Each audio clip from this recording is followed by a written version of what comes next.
It was in the middle of the night. The Athena had to fire in the middle of the night, most of the time. And one of the reasons that required night firings was they had to get away from the solar effects from sunshine, radiation effects, and they also had to go through lunar darkness sometimes. It was a very sophisticated, complex scenario required for certain types of payloads. They could sneak into the darker moon rather than full moon, things like that. Oh, right. And so they were always done at night, most of the time. And at night there was less air traffic, and it was easier to manage and conduct those operations.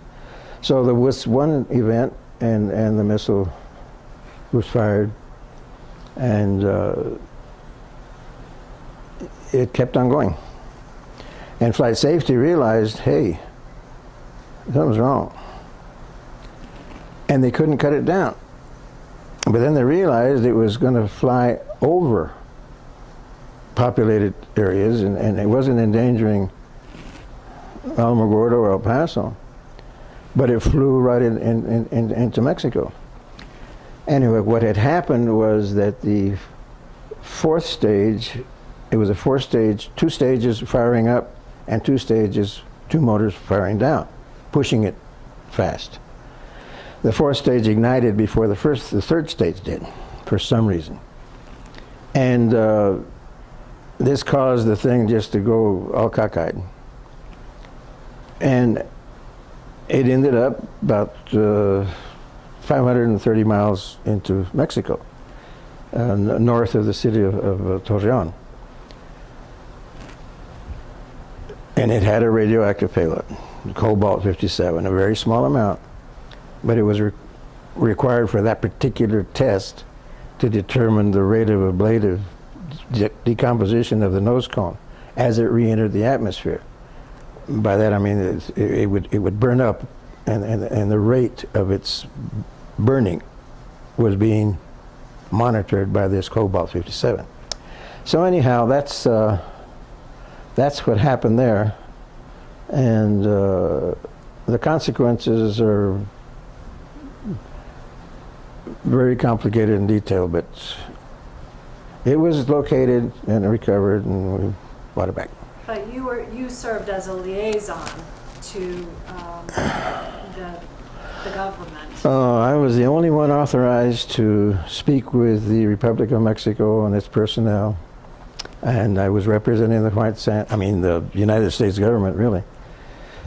And I was the only one authorized to explain to Mexico what happened, why it happened, the details of the penetration of objects into the Republic of Mexico, the content of the objects, the composition of the payload, the details of the radioactive cobalt-57. And Mexico had assigned to their task to communicate with us for about 2 full colonels, and there was 5 engineers from their Nuclear Energy Commission, which were all very intelligent personnel. And so that was my role. And for 3 days I had to translate. We were allowed to go into Mexico, and a lieutenant colonel came with me, or I took him, and about 10 or 11 recovery personnel, that is enlisted men, sergeants and military enlisted men, had expertise in detonation and recovery of missile debris. So they were experts in finding things that had been impacted.